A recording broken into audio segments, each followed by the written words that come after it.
Welcome to On the Moneyline, a podcast by MMA Play 365.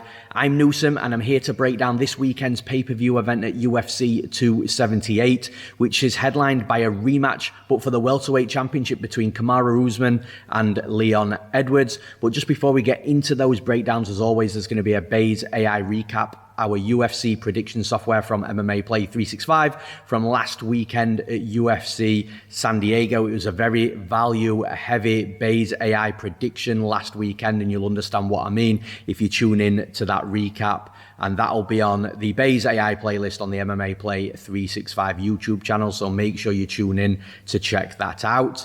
But straight into the breakdowns, that's why you're all here. Like I said, UFC 278 headlined by a welterweight championship fight, which is also a rematch. We've got Kamaru Usman versus Leon Edwards. And this is a rematch from a while ago as well. We're talking 2015, 7 years ago. Both fighters are completely different fighters to what they were back then.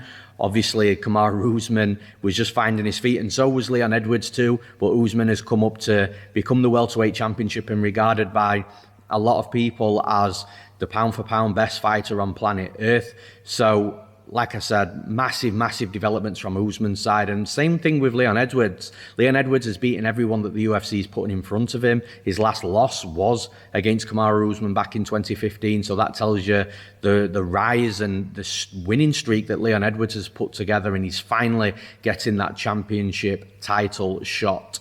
And I feel like Kamaru Usman's actually gone on a little bit more of a journey, and I'll explain what I mean. So Kamaru Usman was known for his power, explosive wrestling.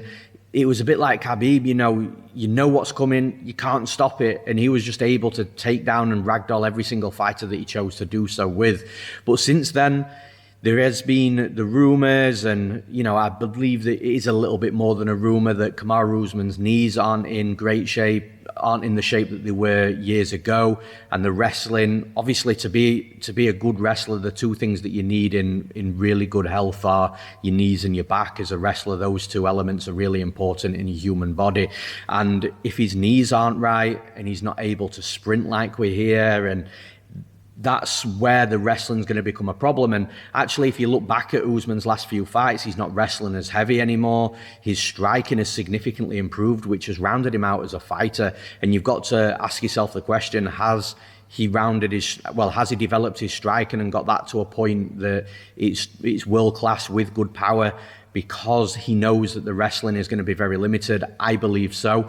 So I feel like Usman is developed as a fighter, become a world champion, but then he's realised that he's got some physical issues, and then he's altered his game, and now he's become more of a striker, wrestling less.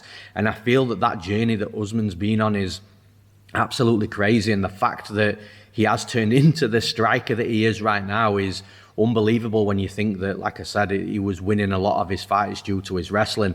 But then Leon Edwards on the other side, like I said, in that first fight, he was getting taken down by Usman because that's what Usman did. And Leon said himself, he didn't really know how to wrestle, and he was dealing with an absolute monster, and still made the fight somewhat competitive and close.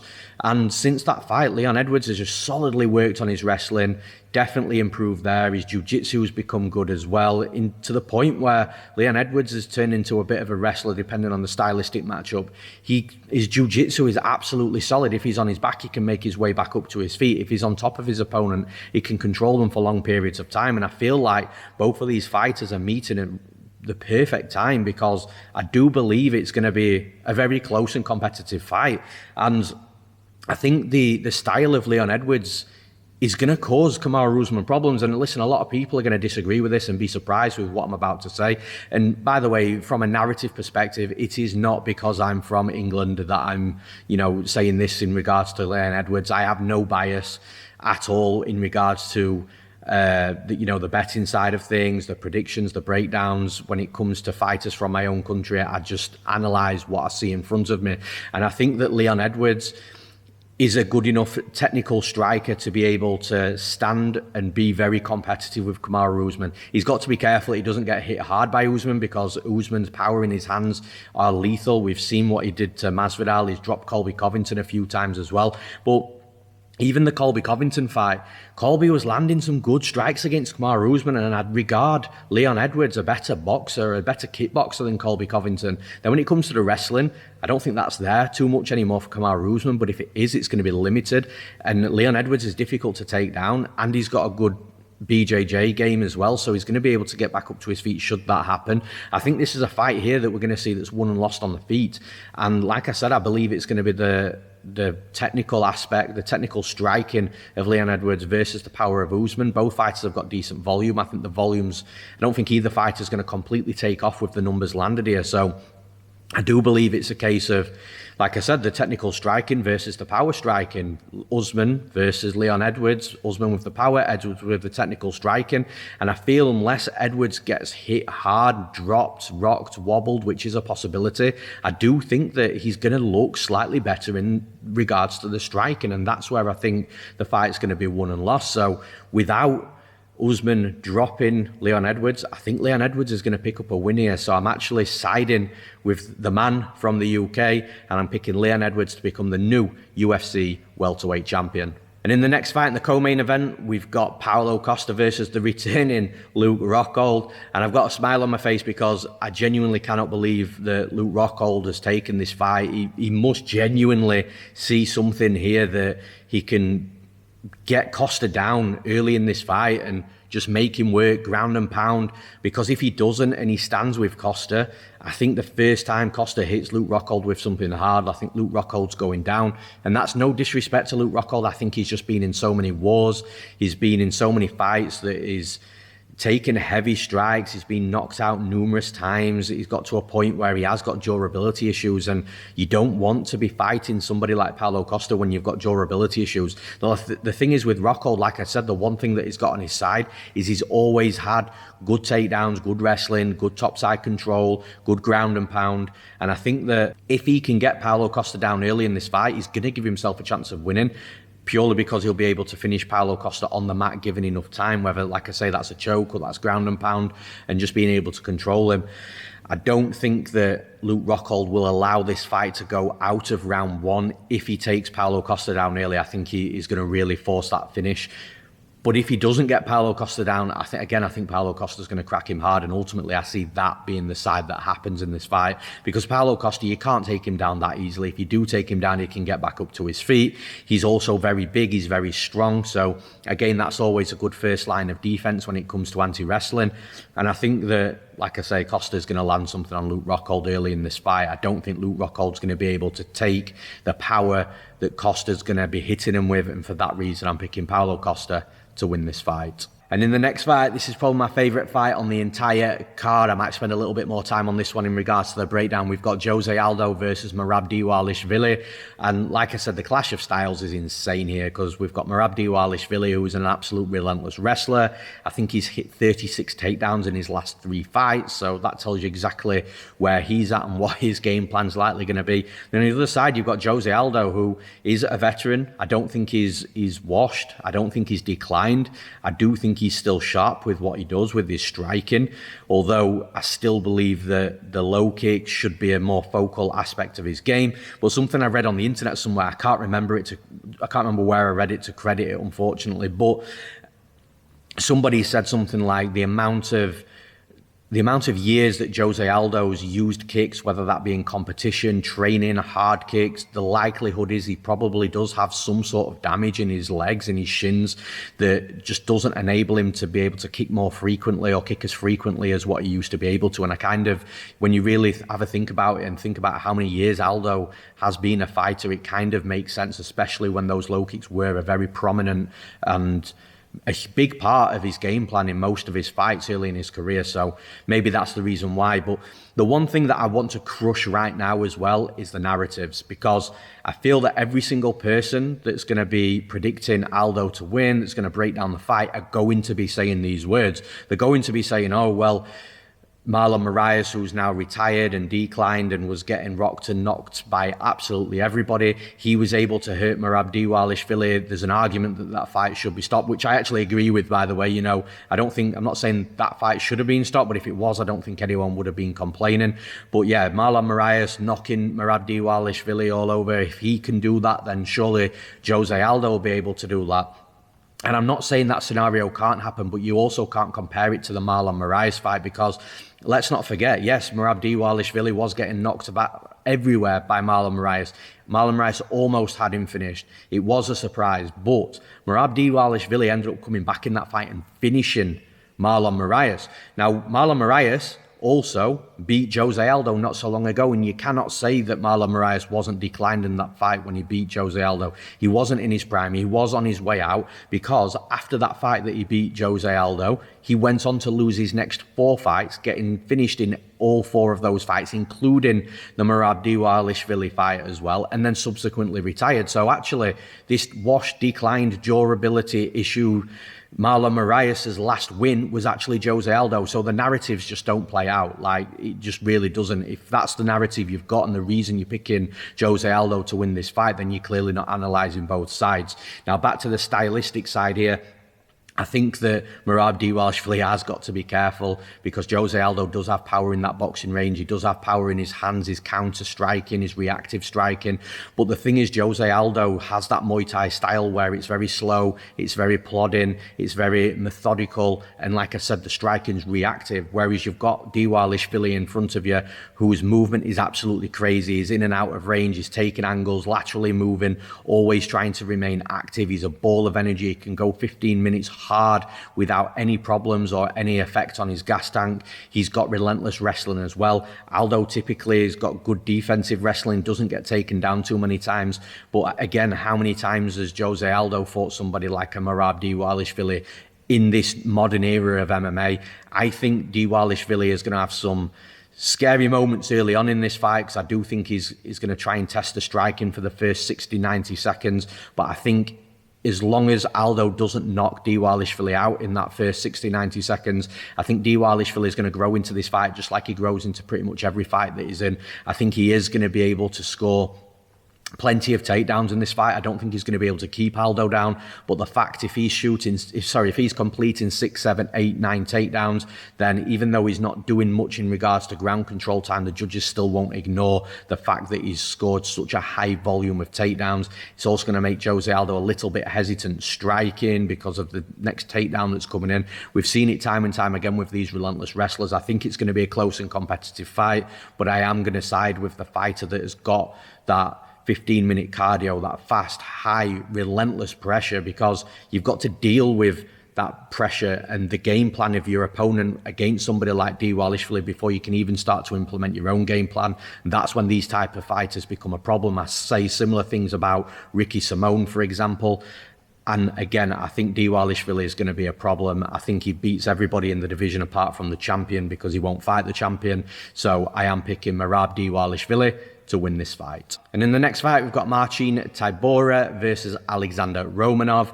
I think Alexandr Romanov, again, talking of problems, I think he's a massive problem in this heavyweight division. I think that Tybura is a good step up in competition for him. He's moving in the right direction. Obviously, the UFC gave fighters to Romanov early in his UFC career that he was just going to, roll all over and look great against. But now he's fighting somebody that is substantially in Tybura, but I don't think he's substantial enough. I think the striking of Romanov is not as technical as Tybura, but he's definitely got more explosivity in his striking. He's got more power in his striking. And then when it comes to the wrestling and grappling, again, Tybura is a good wrestler and a grappler himself, but I think Romanov's just a level above. I think Romanov is going to be able to take Tybura down when he wants to. I think he is going to be able to get on top of Tybura. I think he is going to be able to land some brutal ground and pound. He's going to hunt for submissions in the process as well. And I think Tybura is going to be able to be a little resistant at some points in this fight, but I think the more resistant he is, the more tired he's going to get. I think even if he stands back up to his feet, both fighters will get tired, but I think because both fighters are going to get tired, they'll be on the same level throughout the fight in regards to the gas tank, and therefore that wrestling and that grappling will be there for Romanov. I think Romanov's just a better fighter. He's 16-0. I don't see him losing anytime soon. I think he's a future potential champion in the division, at least top 5. So for this fight against Marcin Tybura, I'm picking Alexandr Romanov to win this fight. And in the next fight, we've got Tyson Pedro versus Harry Hunsucker. I think this fight is a huge mismatch. You won't see it when you're looking at the records. Tyson Pedro 8-3, Harry Hunsucker 7-5. So the records are quite similar. And again, just looking at the fight on paper, you're not going to think it's a massive mismatch, but it really is. And the betting line suggests that as well, and it's absolutely right. Tyson Pedro is just going to be too much for Harry Hunsucker. Harry Hunsucker at this division, in the light heavyweight division, he's still got power. He's going to be able to land something on Tyson Pedro. Maybe he can knock him out. 4-ounce gloves. They are big dudes. They do throw hard. But I just find it really hard to see Harry Hunsucker winning outside of just landing that one clean punch. Tyson Pedro, brutal low kicks, brutal power in his hands. He's also got good jiu-jitsu as well. If he can get a fight down to the mat, if he can take Harry Hunsucker down, Harry Hunsucker flat on his back, Tyson Pedro's going to roll all over him, ground and pound submission attempts. It's just, for me, it's a massive mismatch, and I think the outcome of this fight is going to be relatively clear. I think it's going to be Tyson Pedro, and I think he is going to finish Harry Hunsucker, whether that be a knockout on the feet, ground and pound on the mat, or a submission. I'm picking Tyson Pedro to win this fight. And in the next fight, we've got an interesting fight here between Jared Gordon and Leonardo Santos.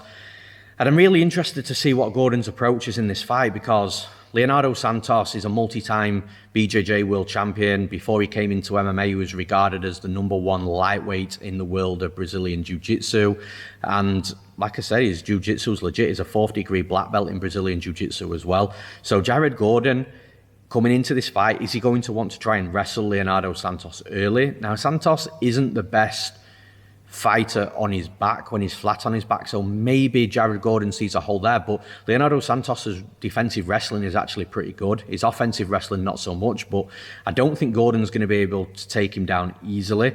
I think Leonardo Santos is going to have a massive height reach and leg reach advantage in this fight as well. So I think Gordon's going to actually be striking with Leonardo Santos early on, maybe really forcing the action, trying to put the pressure on, because the major concern for Leonardo Santos is the gas tank. He does seem to tire late in fights. However, the last few times he's tired late in a fight, it's because he's hurt or dropped his opponent and rushed in for the finish, landed so many punches, so many strikes, and tried to get his opponent out of there, not being able to get his opponent out of there, and ultimately just punching himself out and gassing himself out. And there's an argument actually against Bogatov and Clay Guida that Leonardo Santos should have had a finish in both of those fights as well. But on the flip side, Jared Gordon's got insane cardio, so there's a real drastic difference in the gas tank there, and that's the big advantage for Jared Gordon in this fight. But the thing is, we've seen Jared Gordon hurt on multiple occasions, and Leonardo Santos, for as good as he is in the world of Brazilian Jiu-Jitsu, his Muay Thai is actually really good. Good knees in the clinch, to the body, to the head. He's got good elbows. That straight right hand's like a sniper down the middle as well. And we've seen Jared Gordon hurt by these Brazilians that are predominantly grapplers but have got sneaky, deceptive power in the straight punches. Carlos Diego Ferreira, Joaquim Silva, Charles Oliveira, and Leonardo Santos does kind of fit into that category, Brazilian Jiu-Jitsu background, sneaky, deceptive power with the straight punches down the middle.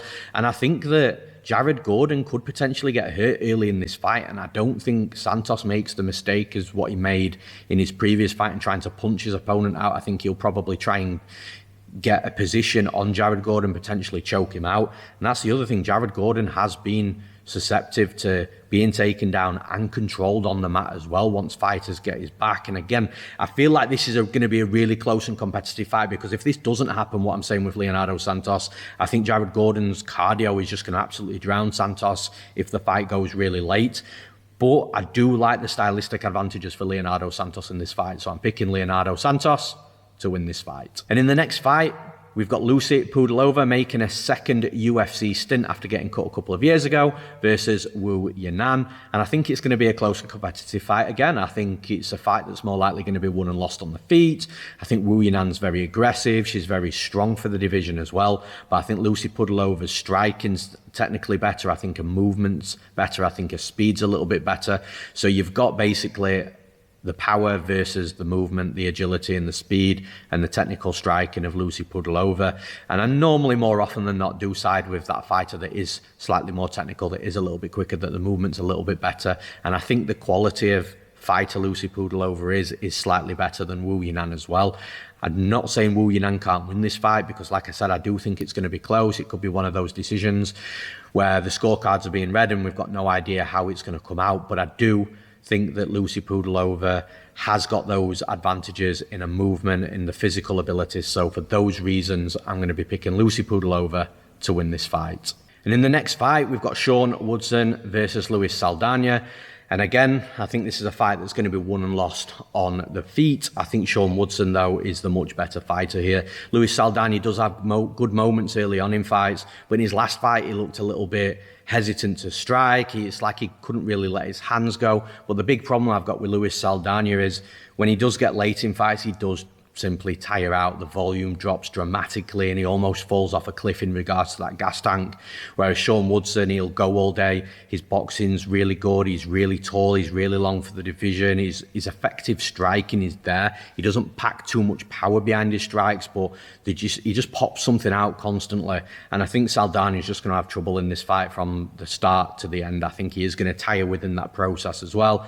And I think Woodson takes the fight early. The longer it goes on, the easier it gets for Sean Woodson. I do think it's a very, very tough fight for Saldana. He's got to fix these gas tank issues, because if he does, then that changes things, because he is a decent technical striker himself and it would be a competitive fight throughout. In this fight, I just think it's going to be relatively competitive to an extent early, but I think Luis Saldana isn't going to get Woodson out. I think Woodson's going to drown him later on with pressure, volume, aggression, potentially a late finish, if not a simple decision. So I'm picking Sean Woodson to win this fight.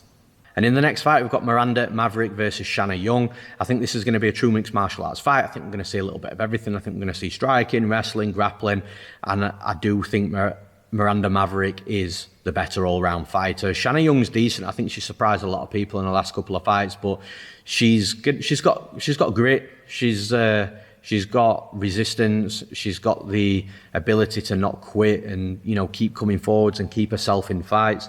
But I think, like I say, Miranda Maverick's just a level above. I think she's a slightly better striker. I think she's a better wrestler. She's a better grappler. And if she gets topside of Shanna Young, which I do expect, I don't think Shanna Young's going to have too many answers underneath Miranda Maverick. And Miranda Maverick might even find herself a finish on the mat, but if not, and it goes to a decision, I just don't see Shanna Young being able to win 2 out of these 3 rounds, maybe 1 at a push, but I can't see her beating Miranda Maverick over 3 rounds, winning 2 out of those 3 rounds. So for those reasons, I'm picking Miranda Maverick to win this fight. And in the next fight, we've got AJ Fletcher versus Ange Loosa. I think this is going to be a really good fight. Ange Loosa, physically built like an absolute machine. He's got good pressure. He's got obvious power with the way that he's built as well. And he's actually got 100% takedown defense as well, which probably is going to matter in this fight against AJ Fletcher, but I just don't think Ange Loosa has fought anybody with the wrestling of AJ Fletcher. But AJ Fletcher's a decent striker as well. He's quite athletic for the division. He will throw jump knees. He will be in your face. He's aggressive. And like I said, once he starts changing levels and shooting takedowns, he can get fights to the mat. My only criticism of AJ Fletcher is he can make some mistakes when he's on top, and ultimately his opponent being able to reverse him. And that was seen in his last fight against Semmelsberger as well. And ultimately why he struggled in that fight when all was said and done. But I think AJ Fletcher here, I think he's got to mind his P's and Q's, not get caught with something powerful from Ange Loosa. But I think Fletcher is going to be able to get the takedowns he needs. I think the longer the fight goes on, the more takedowns he lands. I think the more tired Loosa's going to get. The reason Semmelsberger looked great last time out is because the dude's just got good cardio and he can keep going and going and going. Whereas Ange Loosa, I do think that he will be able to be got at with his cardio and with his gas tank. And I think AJ Fletcher's wrestling will be able to drain that a little bit. I think on the feet it's going to be really close. I think Ange Loosa's going to have the advantage potentially striking. But again, I think AJ Fletcher's got that trump card of the wrestling. He will be able to get the takedowns if he wants them, if he's relentless enough. And I think he'll be able to do some decent work, potentially patch up some of the holes he had in regards to the mistakes he makes on top. And if he does, then he should be good over 3 rounds should it go there. And he should be good with that control top side. So for those reasons, I'm picking AJ Fletcher to win this fight. And in the next fight, we've got Amir Albazi versus Francisco Figueiredo. Francisco Figueiredo, of course, the brother of Davison Figueiredo, the current flyweight champion.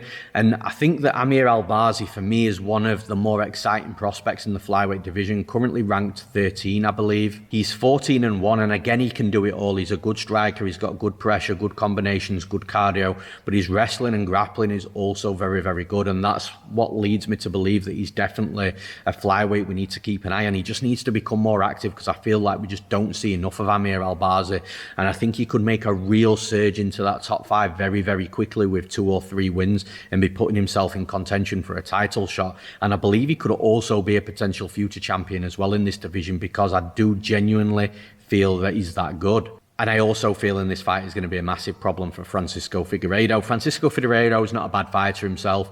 I don't think he's anywhere close to the quality of his brother, but he's, like I said, he's not a bad fighter. However, I think Amir Albazi has got a striking advantage here. I think he's got a wrestling advantage, a grappling advantage, his pace, his pressure that he puts on in fights as well. I think Figueiredo's going to have some moments here. I don't think it's going to be an absolute whitewash, but I do think it's going to be relatively comfortable and dominant in a fashion from Amir Albazi. I think that Albazi is just going to do good work throughout the fight. There's a potential of a finish anywhere here, whether that be a knockout or whether that be a submission or ground and pound. And if it doesn't happen, if the finish isn't there and it goes 3 rounds, I find it very, very difficult seeing Francisco Figueiredo being able to take 2 rounds from an Amir Albazi that is just great everywhere. So for those reasons, I'm picking Amir Albazi to win this fight.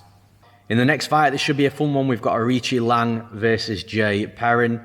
And again, I think it's going to be a good fight. Jay Perrin is a good fighter, good all-rounder. He's got decent striking. He's got decent pressure. He's got wrestling, takedowns. He's got grappling abilities as well. He's got numerous finishes by a rear-naked choke. And even in his UFC debut, stepping in on short notice against Mario Bautista and going to a decision there. Yes, he lost, but the fact that he went to a decision, like I said, on that short notice debut, that's impressive, and it tells you a lot about him as a fighter. However, I feel like wherever Jay Perrin is good from an all-round perspective, I feel that Aoriqileng, and listen, I know MMA math doesn't always work out, but I think Aoriqileng has fought a better striker in Jeff Molina than Jay Perrin, and I think he's fought a better grappler in Durden than what Jay Perrin is as well, a better wrestler in Cody Durden than Perrin also. So I feel that Aoriqileng has fought slightly better versions of the different disciplines of Jay Perrin, and although he did lose against Jeff Molina and Cody Durden, those fights were competitive, and I do believe that those fighters would beat Jay Perrin as well. So I kind of think it's going to be close and competitive here. It's definitely going to be one of those fights that is going to remain competitive throughout the fight, in my opinion. But I do think that the fact that Aoriqileng is aggressive and he's in your face and he has fought the better level of competition and dealt with it competitively, I do think that Aoriqileng is going to be able to do good work against Jay Perrin. Jay Perrin's going to have his moments. He's probably going to steal a round at some point as well. But does he steal 2 rounds? I'm not totally convinced. Like I said, I think it's going to be a really close fight, but I am going to be siding with Aoriqileng to win this fight. And in the final fight of this breakdown, we've got Victor Altamirano versus Daniel da Silva or Daniel Lacerda, whichever one you know him by. And again, I think it's going to be a very close and competitive fight, but I am going to be looking more towards the side of Daniel da Silva here. I think Victor Altamirano is okay. I think, again, wherever the fight goes, he's a decent all-round fighter, but he is predominantly a striker. But on the feet, he's a little bit too patient for me, a little bit too technical, looking for the right openings and just being a little inactive at times. He could do more in fights, is what I'm trying to say. Whereas Daniel da Silva is a ball of energy. He'll start fast, he'll be in the face of his opponent, and he's a good all-round fighter himself. He's got decent striking, he's got decent wrestling, he's got decent grappling, he's got good submissions, good control topside as well. He is dangerous on the mat.